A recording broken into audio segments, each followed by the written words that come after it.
Sean O'Sullivan was an archivist for the Irish Folklore Commission. He was born November 30th, 1903 and died December 13th, 1996.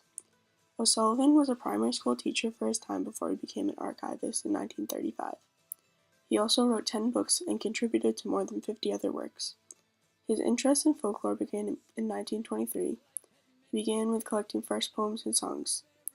The Folklore of Ireland Society was founded in 1926 with Seamus O'Dolargy as the editor of its journal. In 1934, he had published a journal article in the Folklore of Ireland Society on charms and prayers.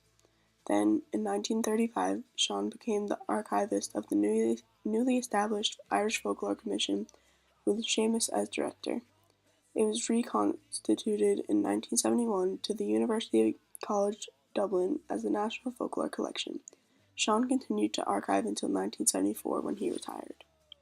O'Sullivan wrote The Irish Folk Custom and Belief in 1967. Just a few common superstitions and beliefs were involving house and home, farmer, fisher, and craftsman, travel, trade, and communication. If a house were built on a site where there should have been a clear path for fairies but were not, it would be considered haunted or unlucky. People would also mark the four corners of a proposed site, then leave the markings overnight and in the morning.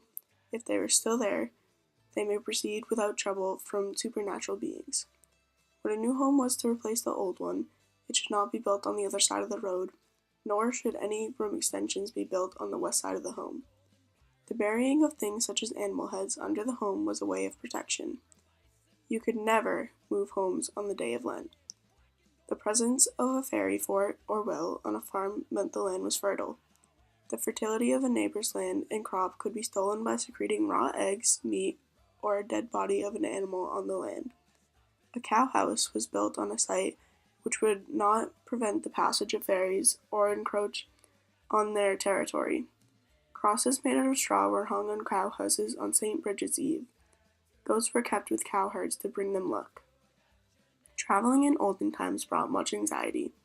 There was a common prayer that was said before travels, which translates in English to, "In the name of the victorious father of the son who suffered pain, may Mary and her son be with me on my journey."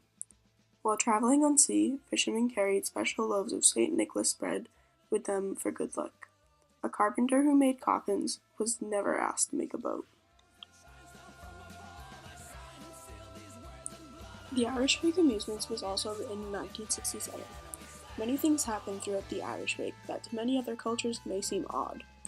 In 1687, drinking was forbidden during the wake, but then later it became common. The Merry Wake included dancing, feasting, drinking, game playing, card playing, joke telling, contests, and storytelling. The storytelling at a wake began after the rosary had been recited. The storytelling happened in districts that even the more lively was unknown. Dancing at wakes that was performed were single and double reels, jigs and hornpipes, as well as sets. In rare cases, if there were neither a piper nor a fiddler, a mouth organ was used. It is said that sometimes even the corpse was taken out to dance. If the deceased was old, cards would be played at the wake as long as the attendance was small.